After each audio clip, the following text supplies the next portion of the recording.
नमस्ते, मैं आयुषी जयपुर की हूँ। वो शहर जहाँ हवाओं में संस्कृति की खुशबू है, लेकिन दिलों में कई अनकहे बंधन भी। मैं एक आम सी लड़की थी, पर मेरे अंदर कुछ था जो हमेशा मुझे खुद से जुड़ने की पुकार देता रहा। ये कहानी मेरे उस सफ़र की है जहाँ मैंने भावनाओं को जीना सीखा, शरीर से, मन से और आत्मा से। कॉलेज का पहला साल था। मैं एक नए माहौल में कदम रख रही थी, जहाँ हर चेहरा नया था और हर रिश्ता एक संभावना। उसी कॉलेज में मिला रोहित। लंबा, शांत, आंखों में एक अजीब सी उदासी। वो किसी से ज्यादा बात नहीं करता था, पर मुझे उसकी खामोशी आकर्षित करती थी। हमारी पहली बातचीत लाइब्रेरी में हुई, जब उसने मेरी किताब गिरने से पहले पकड़ ली। वो एक आम पल था, पर हमारी नजरों के बीच जो हुआ वो कुछ खास था। उसने हल्की सी मुस्कान दी और कहा, तुम्हें ये किताबें बहुत पसंद हैं, है ना? मैंने सिर हिलाया। उस दिन के बाद हम अक्सर एक दूसरे को ढूंढने लगे। कई हफ्तों बाद एक दिन तेज बारिश हो रही थी। क्लास खत्म होते ही सब भागने लगे, पर मैंने और रोहित ने कॉलेज कैंटीन में रुकने का सोचा। उसकी भीगती आंखें, गीले बाल और मेरे दिल की बढ़ती धड़कन, कुछ तो बदल रहा था। उसने कहा, चलो तुम्हारे कमरे चले, बाहर बहुत भीग जाओगी।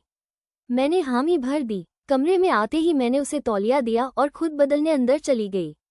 जब बाहर आए तो देखा वो मेरी किताबें देख रहा था, खासकर मेरी डायरी। मैंने कहा, उसे मत देखो। वो मुस्कुराया, बस जानना चाहता था, तुम्हारे शब्द कैसे बहते हैं।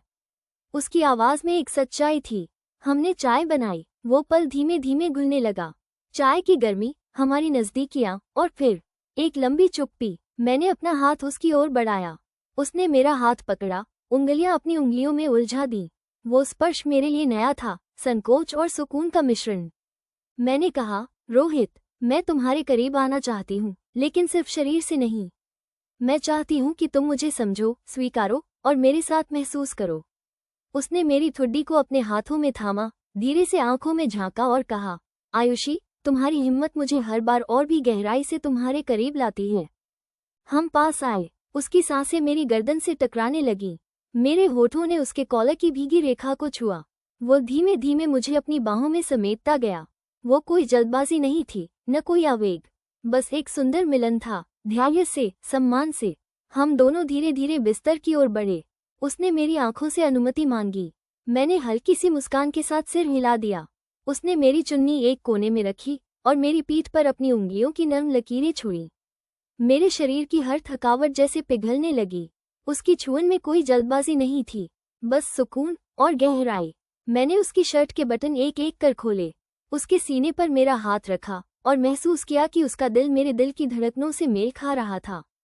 हम एक दूसरे को ऐसे छू रहे थे जैसे कविता कोई शब्द चुनती है, नर्म, जरूरी और पूरी संवेदना से भरी। हमने उस रात कुछ खोया नहीं, हमने पाया खुद को, एक दूसरे को। उस पहली बार की सुंदरता शब्दों से परे थी। कोई हिंसक या अश्लील क्षण नहीं था। वो पल एक साझी ऊर्जा थी, दो दिलों की, दो शरीरों की और दो आत्माओं की। सुबह मैं उसकी बाहों में थी और खिड़की से आती धूप हमारे जिस्मों को सुनहरा कर रही थी। मैंने कहा, रोहित, ये सिर्फ रात नहीं थी, ये मेरी आज़ादी की शुरुआत थी। उसने मेरा माथा चूमा और कहा, और मैं इसका गवाह बनकर गौरवान्वित हूँ। हमारा रिश्ता सीमाओं से परे था। हम एक दूसरे को किसी नाम से नहीं बांधते थे। हम दोस्त थे, प्रेमी थे और सबसे बढ़कर एक दूसरे के साथी। हमने समाज के बनावटी नियमों को खुद से दूर रखा, लेकिन भावनाओं की गरिमा हमेशा बनाए रखी।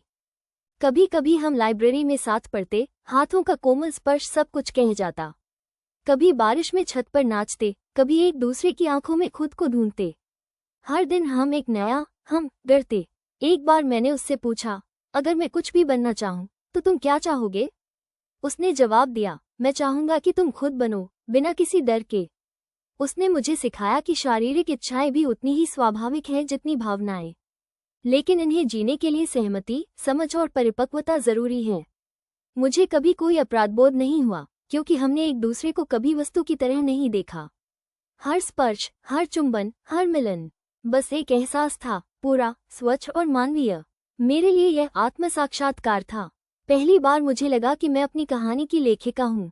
न कोई डर, न शर्म, बस सच्चाई और स्वीकार्यता। आज जब मैं पीछे देखती हूँ तो पाती हूँ कि रोहित मेरा पहला प्रेम नहीं था, बल्कि पहला स्वीकृति था। वो अब भी मेरी जिंदगी में है, एक दोस्त, एक मार्गदर्शक, एक साक्षी।